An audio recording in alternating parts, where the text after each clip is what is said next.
ಬಾಬಾ ಸಾಹೇಬರ ಪ್ರತಿಮೆಯನ್ನ ಇಲ್ಲೇ ಯಾಕೆ ಬೇಕಾಯಿತು ಅನ್ನೋದು ಬಹಳ ಪ್ರಮುಖವಾದ ಪ್ರಶ್ನೆ. ಈಗಾಗಲೇ ಬಾಬಾ ಸಾಹೇಬರ ಪ್ರತಿಮೆ ಬೇಕಾದಷ್ಟು ಕಡೆ ನಾವು ಮಾಡಿದ್ದೀವಿ. ಆದರೆ ಜಿಲ್ಲೆಯ ಜಿಲ್ಲಾ ಕೇಂದ್ರವಾದಂತ ಶಕ್ತಿ ಕೇಂದ್ರವಾಗಿರ್ತಕ್ಕಂಥ ಜಿಲ್ಲಾ ಆಡಳಿತದ ಆವರಣದಲ್ಲಿ ಬಾಬಾ ಸಾಹೇಬರ ಪ್ರತಿಮೆ ಅನಾವರಣ ಆದರೆ ಅದು ನಾವು ನೀವೆಲ್ಲರೂ ಸಂವಿಧಾನಕ್ಕೆ ಮತ್ತು ಸಮಾನತೆಗೆ ಸಲ್ಲಿಸುವಂತ ಬಹಳ ದೊಡ್ಡ ಗೌರವ ಅಂತ ನಾನು ಹೇಳಲಿಕ್ಕೆ ಬಯಸ್ತೇನೆ. ಶಕ್ತಿ ಕೇಂದ್ರ ಅನ್ನೋದು ಬಹಳ ಮುಖ್ಯ. ತಮಗೆಲ್ಲ ಗೊತ್ತಿದೆ, ಆಡಳಿತ ಯಂತ್ರ, ಇಡೀ ಜಿಲ್ಲೆಯ ಆಡಳಿತ ಚುಕ್ಕಾಣಿ ಹಿಡಿಯೋದು ಅದರ ನಿಯಂತ್ರಣ ಇರೋದು ಈ ಒಂದು ಕಚೇರಿನಲ್ಲಿ. ಆದ್ರಿಂದ ಶಕ್ತಿ ಕೇಂದ್ರದಲ್ಲಿ ಶಕ್ತಿ ದೇವತೆಯಾಗಿ ಡಾಕ್ಟರ್ ಬಾಬಾ ಸಾಹೇಬ್ ಅಂಬೇಡ್ಕರ್ ಅವರು ಇಲ್ಲಿ ವಿರಾಜಮಾನರಾದರೆ ಪ್ರಾಯಶಃ ಮುಂದಿನ ದಿನಗಳು ಕೋಲಾರ ಜಿಲ್ಲೆಯಲ್ಲಿ ಅತ್ಯಂತ ಹೆಚ್ಚು ಅರ್ಥಪೂರ್ಣವಾಗಿರ್ಲಿಕ್ಕೆ ಸಾಧ್ಯ ಅಂತ ಹೇಳಲಿಕ್ಕೆ ನಾನು ಬಯಸ್ತೇನೆ. ಪ್ರಾಯಶಃ ಈ ಆಧುನಿಕ ಇತಿಹಾಸದಲ್ಲಿ ನನಗೆ ಗೊತ್ತಿರುವ ಹಾಗೆ ಒಬ್ಬ ಇತಿಹಾಸದ ವಿದ್ಯಾರ್ಥಿಯಾಗಿ ಹೇಳ್ತೀನಿ, ಕಳೆದ 70 ಐಸಿಎಸ್ಇ ಬೋರ್ಡ್ ಎಕ್ಸಾಮ್ನಲ್ಲಿ ಡಿಸ್ಟಿಂಕ್ಷನ್ ಫಸ್ಟ್ ಕ್ಲಾಸ್ನಲ್ಲಿ ವಿದ್ಯಾರ್ಥಿಗಳು ಪಾಸ್ ಆಗಿ 100% ರಿಸಲ್ಟ್ ಪಡೆದು ಜಿಲ್ಲೆಯ ಟಾಪ್ ಸ್ಕೂಲ್ ಪಟ್ಟಿಯಲ್ಲಿರುವ ಕೋಲಾರದ ಟಮಕ ಬಳಿ ಇರುವ ಸರ್ ಎಂ ವಿಶ್ವೇಶ್ವರಯ್ಯ ಇಂಟರ್ನ್ಯಾಷನಲ್ ಸ್ಕೂಲ್ನಲ್ಲಿ 2026-27ನೇ ಸಾಲಿನ ನರ್ಸರಿಯಿಂದ 10ನೇ ತರಗತಿಯವರೆಗೆ ದಾಖಲಾತಿಗಳು ಪ್ರಾರಂಭವಾಗಿದೆ. ಹೈಟೆಕ್ ಸ್ಕೂಲ್ ಬಿಲ್ಡಿಂಗ್, ಆಟದ ಮೈದಾನ, ನುರಿತ ಶಿಕ್ಷಕರ ಜೊತೆಗೆ ಸುರಕ್ಷಿತ ಬಸ್ ವ್ಯವಸ್ಥೆ ಕಲ್ಪಿಸಲಾಗಿದೆ. ಶಿಕ್ಷಣದ ಜೊತೆಗೆ ಸ್ಪೋರ್ಟ್ಸ್ನಲ್ಲಿ ಉತ್ತಮ ತರಬೇತಿ ನೀಡಿ ರಾಜ್ಯ ಹಾಗೂ ರಾಷ್ಟ್ರ ಮಟ್ಟದಲ್ಲಿ ಕ್ರಿಕೆಟ್ ಹಾಗೂ ಖೋ ಖೋ ಕ್ರೀಡೆಯಲ್ಲಿ ಹಲವು ವಿದ್ಯಾರ್ಥಿಗಳು ಭಾಗವಹಿಸಿ ಅನೇಕ ಪ್ರಶಸ್ತಿ ಪಡೆದಿದ್ದಾರೆ. ಆಧುನಿಕ ಇತಿಹಾಸದಲ್ಲಿ 70 ವರ್ಷದಿಂದ ಅಂಬೇಡ್ಕರ್ ಅವರು ನಿಧನರಾಗಿ 70 ವರ್ಷ ತೆಗೆದುಕೊಂಡ್ರೆ ಆಧುನಿಕ ಭಾರತದ ಇತಿಹಾಸದಲ್ಲಿ ಸತತವಾಗಿ ಅವರಷ್ಟು ಚರ್ಚೆಗೆ ಒಳಗಾದಂತ, ವಿಮರ್ಶೆಗೆ ಮತ್ತು ಪರಾಮರ್ಶೆಗೆ ಒಳಗಾದಂತ ಮತ್ತೊಬ್ಬ ರಾಜಕೀಯ ಮುತ್ಸದ್ದಿ ನಾಯಕ ಇರ್ಲಿಕ್ಕೆ ಸಾಧ್ಯವೇ ಇಲ್ಲ. ಇಡೀ ಜಗತ್ತಿನ ಇತಿಹಾಸದಲ್ಲಿ ನಾನು ಮಾತಾಡ್ತಾ ಇದ್ದೀನಿ, ಕರ್ನಾಟಕ ಇತಿಹಾಸ ಮಾತ್ರ ನಾನು ಮಾತಾಡ್ತಾ ಇಲ್ಲ. Is the only political leader of the modern times who has been subjected to all kinds of criticisms and scrutiny by this modern society. ಈ ಎಲ್ಲ ವಿಚಾರಣೆಗಳು ಮತ್ತು ಎಲ್ಲ ಸ್ಕ್ರಿಟಿನಿಗಳಿಂದ, ವಿಮರ್ಶೆ ಪರಾಮರ್ಶೆಯಿಂದ ಹುಟ್ಟಿದಂತ ಚಿನ್ನದಂತೆ ಪ್ರತಿ ಬಾರಿಯೂ ಬರ್ತಾ ಇರ್ತಕ್ಕಂಥದ್ದು ಆ ಶಕ್ತಿ, ಆ ದೈತ್ಯ ಶಕ್ತಿ ಮತ್ತು ಆ ಚುಂಬಕ ಶಕ್ತಿ ಸದಾ ಕಾಲ ನಮ್ಮೆಲ್ಲರನ್ನು ಕೂಡ ನಡೆಸಬೇಕು, ಮಾರ್ಗದರ್ಶನ ಮಾಡಬೇಕು ಅನ್ನೋ ಉದ್ದೇಶದಿಂದ ಇವತ್ತು ನಾವು ಡಾಕ್ಟರ್ ಬಾಬಾ ಸಾಹೇಬ್ ಅಂಬೇಡ್ಕರ್ ಅವರ ಪ್ರತಿಮೆಯ ಗುದ್ದಲಿ ಪೂಜೆಯ ಕೆಲಸವನ್ನ ನಾವು ಮಾಡ್ತಾ ಇದ್ದೇವೆ. ನಿಜಕ್ಕೂ ಇದೆಲ್ಲ ಒಂದು ರೀತಿಯಾದಂತ ಅವ್ರು ಹೇಳ್ತಾರೆ ಅನಿಲ್ ಕುಮಾರ್, ಇದು ಒಂಥರ ಭಾಗ್ಯ, ಒಂಥರ ಪುಣ್ಯ, ಎಲ್ರಿಗೂ ಸಿಗೋದಿಲ್ಲ. ಇದು ನಮಗೆ ಹೇಗೆ ಸಿಗಬೇಕು ಅಂತಂದ್ರೆ ಪ್ರಾಯಶಃ ನಾವು ಕೂಡ ಆ ಪುಣ್ಯದ ಒಂದು ಪಂಚ ಭಾಗದಲ್ಲಿ ನಾವು ಕೂಡ ಪಾಲುದಾರರಾಗ್ತಾ ಇದೀವಿ. ಈ ಕಾರ್ಯಕ್ರಮ ಮಾಡಬೇಕು ಅಂತ ಶುರು ಮಾಡಿದಾಗ ನನಗೆ ಅರ್ಜಿ ಕೊಟ್ಟವರು ನಮ್ಮ ಹಿಂದೆನೆ ಇದ್ದಾರೆ, ಬೆಳಗಾನಹಳ್ಳಿ ಮುನಿವೆಂಕಟಪ್ಪನವರು. ಅವ್ರನ್ನ ಮಾತ್ರ ನಾನು ಮಡಿಯಕ್ಕೆ ಸಾಧ್ಯನೇ ಇಲ್ಲ, ಯಾಕಂದ್ರೆ ಅವ್ರನ್ನ ಪ್ರತಿ ಸರಿ ಚೂ ಬಿಡ್ತಿದ್ದೆ ಇಲ್ಲಿಂದ ಬಂದಾಗೆಲ್ಲ ನೀವು ಅಲ್ಲಿ ಹೋಗಿ ಮಾತಾಡ್ಕೊ ಬರ್ಬೇಕು, ನೋಡ್ಕೊ ಬರ್ಬೇಕು ಅಂತ. ಅವರು ಟೇಬಲ್ಗೆ ಹೋಗಿದ್ದಾರೆ, ನಾನು ಎಲ್ಲ ಫಾಲೋ ಮಾಡಿದೀನಿ ಇರ್ಬೋದು. ಆದ್ರೆ ನಮಗೆ ಬೇಕಾಗಿದ್ದೇನಂತಂದ್ರೆ ನಮ್ಮ ಜಿಲ್ಲೆನಲ್ಲಿ, ಅದು ಕೋಲಾರ ಜಿಲ್ಲೆನಲ್ಲಿ ಶಕ್ತಿ ಕೇಂದ್ರದಲ್ಲಿ ಈ ಕೆಲಸ ಮಾಡ್ಲಿಕ್ಕೆ ಸಾಧ್ಯವಾಗದೆ ಇದ್ರೆ ಪ್ರಾಯಶಃ ಇನ್ನೆಲ್ಲೂ ಕೂಡ ಮಾಡ್ಲಿಕ್ಕೆ ಆಗುದಿಲ್ಲ. ಅಂತಹ ಒಂದು ಅಸ್ಮಿತೆಯನ್ನ ಒಳಗೊಂಡಿರ್ತಕ್ಕಂಥ ಈ ಒಂದು ಜಿಲ್ಲೆನಲ್ಲಿ ಈ ಕೆಲಸ ಬಹಳ ಅರ್ಥಪೂರ್ಣವಾಗಿರುವುದು ಅಂತ ನಾನು ನಿಮ್ಗೆ ಹೇಳಲಿಕ್ಕೆ ಬಯಸ್ತೇನೆ. ಮುನಿವೆಂಕಟಪ್ಪನವರು ಫಾಲೋ ಮಾಡ್ತಾ ಇದ್ರು, ಅದೇ ರೀತಿಯಲ್ಲಿ ನಾವು ಫಾಲೋ ಮಾಡಿಕೊಂಡು ಕೊನೆಗೆ ಒಂದು ಸರ್ಕಾರಿ ಆದೇಶದ ಮೂಲಕವಾಗಿ ನಮಗೆ ಇಲ್ಲಿ ನೀವು ಸ್ಥಾಪನೆ ಮಾಡಬೇಕು ಅಂತ ಬಂತು. ಮುಂದಿನ ಪ್ರಶ್ನೆ ಅವ್ರು ಹೇಳಿದ ಹಾಗೆ ಸಂಪನ್ಮೂಲದ ಕೊರತೆ. ಸಂಪನ್ಮೂಲ ಇವತ್ತು ಬಾಬಾ ಸಾಹೇಬ್ರ ಅಂಬೇಡ್ಕರ್ ಅವರ ಪ್ರತಿಮೆಯನ್ನ ಅನಾವರಣ ಮಾಡಿ, ನಿರ್ಮಾಣ ಮಾಡಿ, ಅನಾವರಣ ಮಾಡೋದಕ್ಕೆ ಅದಕ್ಕೆ ನನ್ಗನ್ಸುತ್ತೆ ಸಂಪನ್ಮೂಲ ಯಾವತ್ತೂ ಕೊರತೆ ಆಗಬಾರದು. ನಾವೆಲ್ಲ ಝೀರೋ ಬಜೆಟ್ ಇಂದ ಕೆಲಸಗಳನ್ನ ಮಾಡಿದವರು, ಯಾವತ್ತು ಬಜೆಟ್ ಇಸ್ಕೊಂಡು ಕೆಲಸ ಮಾಡಿದಂತ ಅಧಿಕಾರಿ ನಾನಲ್ಲ. ನನಗೆ ಜನ ಕೊಡಿ, ಸಂಪನ್ಮೂಲ ನನಗೆ ದುಡ್ಡು ಬೇಕಾಗಿಲ್ಲ. ದುಡ್ಡು ಇಲ್ಲದೇನೆ ಕೆಲಸ ಮಾಡೋದು ಹೇಗೆ ಅಂತ ತೋರ್ಸೋದಕ್ಕೋಸ್ಕರನೇ ನಮ್ಮಂತ ಅಧಿಕಾರಿಗಳಿರೋದು. ಸೊ ಹಾಗಾಗಿ ಜನರ ಅನುರಾಗ, ಜನರ ಪ್ರೀತಿ, ಅವರ ಕಾಳಜಿ ಇವತ್ತು ನಮಗೆ 1 ಕೋಟಿಗೂ ಹೆಚ್ಚು ಹಣವನ್ನ ಕೂತಲ್ಲಿಯೇ ಸಂಗ್ರಹ ಮಾಡ್ಲಿಕ್ಕೆ, ಸಂಪನ್ಮೂಲ ಸಂಗ್ರಹ ಮಾಡ್ಲಿಕ್ಕೆ ಸಾಧ್ಯವಾಗಿದೆ. ಇದಕ್ಕೆ ಮುಖ್ಯವಾದ ಕಾರಣ ನಮ್ಮೆಲ್ಲ ಶಾಸಕರುಗಳು, ಮುಖ್ಯವಾಗಿ ನಾನು ನಮ್ಮ ಜಿಲ್ಲಾ ಉಸ್ತುವಾರಿ ಸಚಿವರಿಗೆ ಈ ಸಂದರ್ಭದಲ್ಲಿ ನಾನು ಅವರಿಗೆ ಧನ್ಯವಾದಗಳನ್ನು ಹೇಳಬೇಕು. ನಾನು ಅವ್ರಿಗೆ ಹೇಳಿದೆ, ಸರ್ ಈ ಸರ್ಕಾರದಿಂದ ಅನುಮತಿ ಸಿಕ್ಕಿದೆ ಸರ್, ಇದಕ್ಕೆ ನಿಮ್ಮ ಸಹಕಾರ ಬೇಕು ಮತ್ತು ನೀವು ಕೂಡ ಬರಬೇಕು ಅಂತ ಹೇಳಿದೆ. ಇಲ್ಲ ನಾನು ಅನಾವರಣ ಸಮಯದಲ್ಲಿ ಡೆಫಿನೆಟ್ ಆಗಿ ಇರ್ತೀನಿ, ಈ ಕಾರ್ಯಕ್ರಮ ಬಹಳ ಮುಖ್ಯವಾದದ್ದು, ನೀವೆಲ್ಲ ಮಾಡಿ ಶಾಸಕರ ಅಧ್ಯಕ್ಷತೆಯಲ್ಲಿ ಅಂತ ನನಗೂ ಕೂಡ ಅವ್ರು ಹೇಳಿದೆ. ಕಳೆದ ಸಾರಿ ಸಭೆಯಲ್ಲಿ ಮಾತಾಡುವಾಗ ನನಗೆ ಇವತ್ತು ನೆನಪಾಗುತ್ತೆ, ಬಹಳ ಖುಷಿ ಆಗುತ್ತೆ. ಒಂದು ಕಮಿಟಿ ಮೀಟಿಂಗ್ ನಲ್ಲಿ ಇದ್ರು ಶಾಸಕರು, ಇಬ್ರು ಶಾಸಕರು ಇದ್ರು. ನನಗೆ ಅನಿಲ್ ಅವ್ರು ನನಗೆ ಫೋನ್ ಮಾಡಿದ್ರು, ಸರ್ ನೀವು ಪ್ರಸ್ತಾವನೆ ಕಳಿಸಿದ್ರಿಲ್ಲ, ನನಗೆ ಕಾಪಿ ಕಳಿಸ್ಕೊಟ್ರೆ ನಾನು ಇಲ್ಲೇ ಸೆಕ್ರೆಟರಿ ಅವರು ಇದ್ದಾರೆ ಮಾತಾಡ್ತೀನಿ ಅಂದ್ರು. ಅದು ಬದ್ಧತೆ, ಅದು ಕಾಳಜಿ, ಅದು ಈ ಸಮುದಾಯದ ಬಗ್ಗೆ ಶಾಸಕರುಗಳು ಇಟ್ಕೊಂಡಿರ್ತಕ್ಕಂಥ ನಿಜವಾದ ಕಾಳಜಿ. ನಾನೇನೋ ಫೋನ್ ಮಾಡಿ ಹೇಳಿರ್ಲಿಲ್ಲ, ಅವರು ಕಮಿಟಿ ಮೀಟಿಂಗ್ ಹೋಗಿದ್ರು. ಆ ಕಮಿಟಿ ಮೀಟಿಂಗ್ ನಮ್ಮ ಸೋಷಿಯಲ್ ವೆಲ್ಫೇರ್ ಡಿಪಾರ್ಟ್ಮೆಂಟ್ ಸೆಕ್ರೆಟರಿ ಅವ್ರು ಬಂದಿದ್ರು. ತಕ್ಷಣ ನೆನೆಸ್ಕೊಂಡ್ರು, ಸರ್ ಸೆಕ್ರೆಟರಿ ಅವ್ರು ಇದ್ದಾರೆ, ನೀವೊಂದು ಪ್ರಸ್ತಾವನೆ ಕಳಿಸಿದ್ರೆ ಕಳ್ಸಕ್ಕಾಗತ್ತ ಅಂತ ಇಮಿಡಿಯೇಟ್ ಆಗಿ ನಾನು ಕಳಿಸಿದೆ.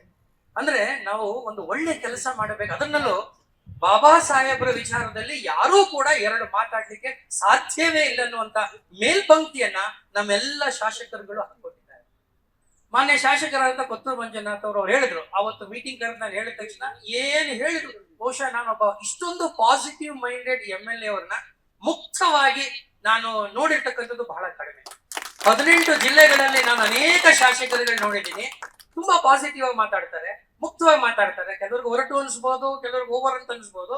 ಬಟ್ ನನ್ನ ಜೊತೆನಲ್ಲಿ ಇವತ್ತವರೆಗೂ 1.5 ವರ್ಷ ಆಗ್ತಾ ಇದೆಲ್ಲ, ಇವತ್ತವರೆಗೂ ಯಾವುದೇ ಸಂದರ್ಭದಲ್ಲಿ ಫೋನ್ ಮಾಡಿದ್ರೆ ಅಥವಾ ಅವ್ರು ಫೋನ್ ಮಾಡಿದ್ರೆ ಒಂದೇ ರೀತಿಯಾದಂತ ಒಂದು ಪ್ರತಿಕ್ರಿಯೆ ಮತ್ತು ಸ್ಪಂದನೆ, ಅದು ಬಹಳ ಮುಖ್ಯ. ಸಂವೇದನಾಶೀಲತೆ ಇಲ್ಲದಿರ್ತಕ್ಕಂಥ ನಾಯಕರು ದೊಡ್ಡ ನಾಯಕರಾಗಿ ಬೆಳೆಯಕ್ಕೆ ಸಾಧ್ಯವೇ ಇಲ್ಲ. ನಮ್ಮ ಶಾಸಕರುಗಳಿಗೆ ಮುಂದೆ ಬಹಳ ದೊಡ್ಡ ಭವಿಷ್ಯ ಇದೆ. ಅವ್ರು ಹೇಳಿದ್ರು, ನಾನು ಹೇಳಿದೆ, ಸರ್ ಇಷ್ಟು 1.5 ಕೋಟಿ ನಾವು ಎಸ್ಟಿಮೇಟ್ ಮಾಡಿದೀವಿ, ಕಮಿಷನರ್ ನಮ್ಮ ಇವ್ರು ಯಾರು ನಮ್ಮ ಸೋಷಿಯಲ್ ವೆಲ್ಫೇರ್ ಇಂದಾನು ಒಂದಷ್ಟು ದುಡ್ಡು ಕೇಳ್ತಾ ಇದ್ದೀವಿ, ಆದ್ರೆ ಸಾಕಾಗೋದಿಲ್ಲ ಅಂತ ಹೇಳಿದಾಗ ಅವ್ರು ಹೇಳಿದ್ರು, ಎಲ್ಲ ಕ್ರೋಢೀಕರಿಸಿ ಎಷ್ಟು ನನ್ನ ಪಾಲು ಕೊಡ್ತೀನಿ, ಅದಾದ ಮೇಲೆ ಅಡಿಷನಲ್ ಆಗಿ ಎಷ್ಟು ಖರ್ಚಾಗತ್ತೋ, ಅದು ಕೊರತೆ ಆಗತ್ತೋ ಅದನ್ನೂ ನಾನೇ ಕೊಡ್ತೀನಿ ಅನ್ನೋ ಮಾತನ್ನ ನನ್ನ ಎದುರುಗಡೆನೆ ಭರವಸೆ. ನಮ್ಮ MLC ಅವರು ಅದೇ ಮಾತು ಹೇಳಿದ್ರು. ಅವರು ಸಜೆಷನ್ ಕೊಟ್ಟರು, ಸರ್ ಎಲ್ಲ ನಮ್ಮ ಕೋಲಾರ ತಾಲೂಕಿನ ಎಲ್ಲ ಗ್ರಾಮ ಪಂಚಾಯತಿಗಳನ್ನ ಇನ್ವಾಲ್ವ್ ಮಾಡೋಣ, ಅಲ್ಲಿಂದ ಸಂಪನ್ಮೂಲ ಕ್ರೋಢೀಕರಣ ಮಾಡೋಣ. ಇದು ಬಹಳ ಮುಖ್ಯ. ಯಾಕೆಂದ್ರೆ ಅಂಬೇಡ್ಕರ್ ಯಾವುದೋ ಒಂದು ಜನಾಂಗದ ಒಂದು ಸಮುದಾಯದ ಆಸ್ತಿ ಅಲ್ಲ. ಅಂಬೇಡ್ಕರ್ ಈ ಸಮಾಜಕ್ಕೆ ಸೇರಿದಂತ ಆಸ್ತಿ ಆದ್ರಿಂದ ಸಮಾಜದ ಎಲ್ಲ ವರ್ಗಗಳು ಮತ್ತು ಎಲ್ಲ ಸಂಸ್ಥೆಗಳ ಒಂದು ಭಾಗವಹಿಸುವಿಕೆ ಆದಾಗ ಮಾತ್ರ ಈ ಕಾರ್ಯಕ್ರಮ ಅತ್ಯಂತ ಅರ್ಥಪೂರ್ಣವಾಗಲಿಕ್ಕೆ ಸಾಧ್ಯ.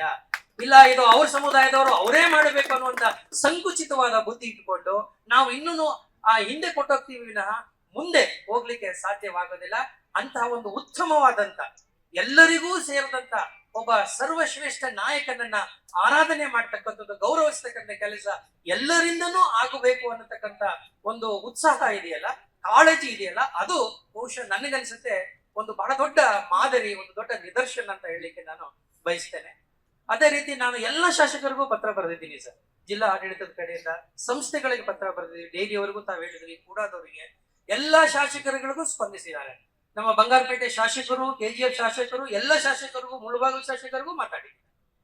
ಬಂಗಾರಪೇಟೆ ಶಾಸಕರು ನಿನ್ನೆನೂ ಕೂಡ ನನಗೆ ಫೋನ್ ಮಾಡಿದ್ರು. ಅವ್ರು ಹೇಳ್ತಾ ಇದ್ರು, ಎಷ್ಟು ದುಡ್ಡು ಬೇಕೋ ಶಾಸಕರಿಂದ ಕೊಡ್ತೇವೆ, ಕೊರತೆ ಆದ್ರೆ ನನಗೂ ಹೇಳಿ, ನಾನು ಎಷ್ಟು ಕೊಡ್ಲಿಕ್ಕೆ ಸಾಧ್ಯನೋ ಅಷ್ಟು ಕೂಡ ವೈಯಕ್ತಿಕವಾಗಿ ಕೊಡ್ತೀನಿ, ಅನುದಾನದಲ್ಲಿ ಕೊಡ್ತೀನಿ ಅಂತ ಮಾತನ್ನ ಬಂಗಾರಪೇಟೆ ಶಾಸಕ ನಾರಾಯಣ ಸ್ವಾಮಿ ಅವರು ಕೂಡ ಹೇಳಿದ್ದಾರೆ. ಸೊ ಹಾಗಾಗಿ ನನಗೆ ಎಲ್ಲೂ ಕೂಡ ಇಲ್ಲಿ ಮನಸ್ಸಿನ ಒಂದು ಸಣ್ಣತನ ಕಾಣ್ತಾ ಇಲ್ಲ ಅಥವಾ ಸಂಪನ್ಮೂಲದ ಕೊರತೆ ಕಾಣ್ತಾ ಇಲ್ಲ. ಬಹಳ ಒಳ್ಳೆಯ ಕೆಲಸ ನಾವೆಲ್ಲ ಮಾಡ್ತಾ ಇದ್ದೀವಿ. ಯಾಕೆ ನಾವು ಅಂದ್ಕೊಂಡಿದ್ದು ಏಪ್ರಿಲ್ 14ಕ್ಕೆ ಮುಗಿಸ್ಬಿಟ್ರೆ ಚೆನ್ನಾಗಿತ್ತಲ್ವ ಅಂತ. ಆಮೇಲೆ ಹೇಳಿದ್ರು ಸ್ವಲ್ಪ ಅವಸರ ಮಾಡೋದು ಬೇಡ, ಬಹಳ ಒಳ್ಳೆಯ ಕೆಲಸ, ಅದನ್ನ ಯೋಚನೆ ಮಾಡಿ ಮಾಡಬೇಕು, ಅವಸರದಿಂದ ಏನೇನೋ ಎಡವಟ್ಟುಗಳು ಮಾಡ್ಕೊಳ್ಳೋದು ಬೇಡ ಅಂತ ಹೇಳಿ ನಾವು ಶಾಸಕರೆಲ್ಲ ಕೂತ್ಕೊಂಡು ಯೋಚನೆ ಮಾಡೋದು. ಆಮೇಲೆ ನಾವು ಒಂದು ಕಮಿಟಿ ಮಾಡೋದು, ಸ್ಟ್ಯಾಚ್ಯೂನ ಹೇಗೆ ನಿರ್ಮಾಣ ಮಾಡ್ಬೇಕೇನು ಅಂತ ನಮ್ಮ ಅಪರ ಜಿಲ್ಲಾಧಿಕಾರಿಗಳ ಅಧ್ಯಕ್ಷತೆಯಲ್ಲಿ ಅವರು ಕೂತು ಚರ್ಚೆ ಮಾಡಿ, ಸ್ಟ್ಯಾಚ್ಯೂ ಎಲ್ಲೆಲ್ಲಿ ಆಗಿದೆ ಮತ್ತು ಯಾರೆಲ್ಲ ಇದನ್ನು ಮಾಡ್ತಾರೆ ಪ್ರತಿಮೆಗಳ ಬಗ್ಗೆ ಚರ್ಚೆ ಮಾಡಿ ಅವ್ರ ಜೊತೆ ಮಾತುಕತೆ ಆಡಿ ಗೂಗಲ್ ಮೀಟ್ ಎಲ್ಲ ಮಾಡಿದ್ದಾರೆ. 21 ಅಡಿಯ ಕಂಚಿನ ಪ್ರತಿಮೆ ಮಾಡಬೇಕಾದ್ರೆ ಕನಿಷ್ಠ ಪಕ್ಷ ಅವರು ಮೌಲ್ಡ್ ಹಾಕಿ ಡೆವಲಪ್ ಮಾಡಕ್ಕೆ 1.5 ಇಂದ 2 ತಿಂಗಳು ಬೇಕು. ಸೊ ಆ ಕೆಲಸ ಮಾಡ್ಲಿಕ್ಕೆ ಬೇಕಾಗಿರೋದ್ರಿಂದ ನಾವ್ ಹೇಳೋದು ಅವಸರ ಮಾಡೋದು ಬೇಡ, ನಾಳೆ ವ್ಯತ್ಯಾಸ ಮಾಡ್ಕೊಳ್ಳೋದು ಬೇಡ, ನೀವೇನ್ ಕಮಿಟಿನಲ್ಲಿ ತೀರ್ಮಾನ ಮಾಡ್ತೀರಿ ಆ ತೀರ್ಮಾನದಂತೆ ನಾವು ಮುಂದುವರಿತೀವಿ ಅಂತ ಹೇಳಿ ಬಹುಶಃ ಅದಕ್ಕೆ ಪೂರ್ವಭಾವಿಯಾಗಿ ನಾವು ಬುದ್ಧಿ ಪೂಜೆಯನ್ನ ಮಾಡಿ ಪ್ರಾರಂಭ ಮಾಡಿಬಿಡೋಣ.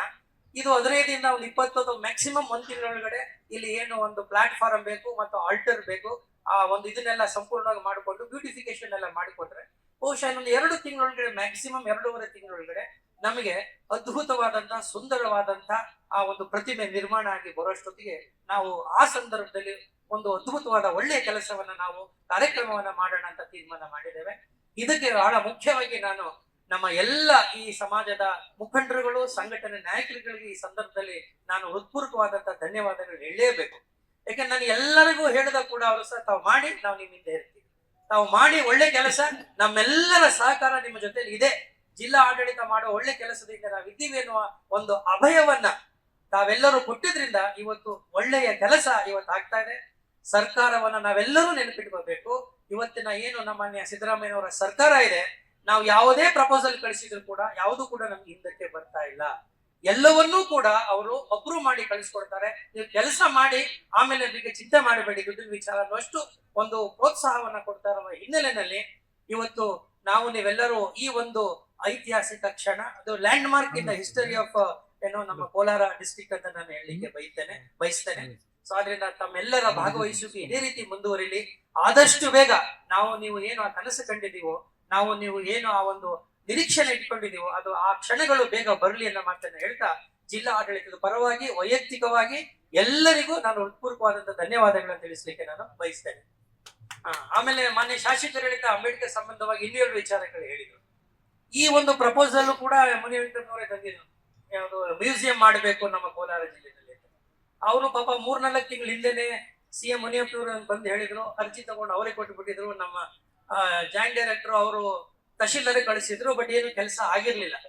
ಈಗಾಗಲೇ ನಾವು ನಮ್ಮ ಕೋಲಾರ ಜಿಲ್ಲೆ head quarters, district head quarters, ಜಿಲ್ಲಾ ಕೇಂದ್ರದಲ್ಲಿ ಒಂದು ಸುಸಜ್ಜಿತವಾದಂತ ಉತ್ತಮವಾದಂತ ಅಂಬೇಡ್ಕರ್ ಅವರ ಜೀವನ ಮತ್ತು ಸಾಧನೆಯನ್ನ ಬಿಂಬಿಸ್ತಕ್ಕಂತ ಒಂದು ಮ್ಯೂಸಿಯಂ ಅನ್ನ ನಾವು ಸ್ಥಾಪನೆ ಮಾಡಬೇಕು. ಅದಕ್ಕೆ ಅಗತ್ಯವಾದಂತ 5 ಎಕರೆ ಜಮೀನನ್ನ ಈಗಾಗಲೇ ನಾವು ಐಡೆಂಟಿಫೈ ಮಾಡಿದ್ದೇವೆ. ಪಕ್ಕದ ಈಕಂಬಳ್ಳಿನಲ್ಲಿ ನಾವು 20 ಎಕರೆ ಈಗಾಗಲೇ ಸರ್ಕಾರಿ ಜಾಗ ಗುರುತಿಸಿದೀವಿ ಸರ್.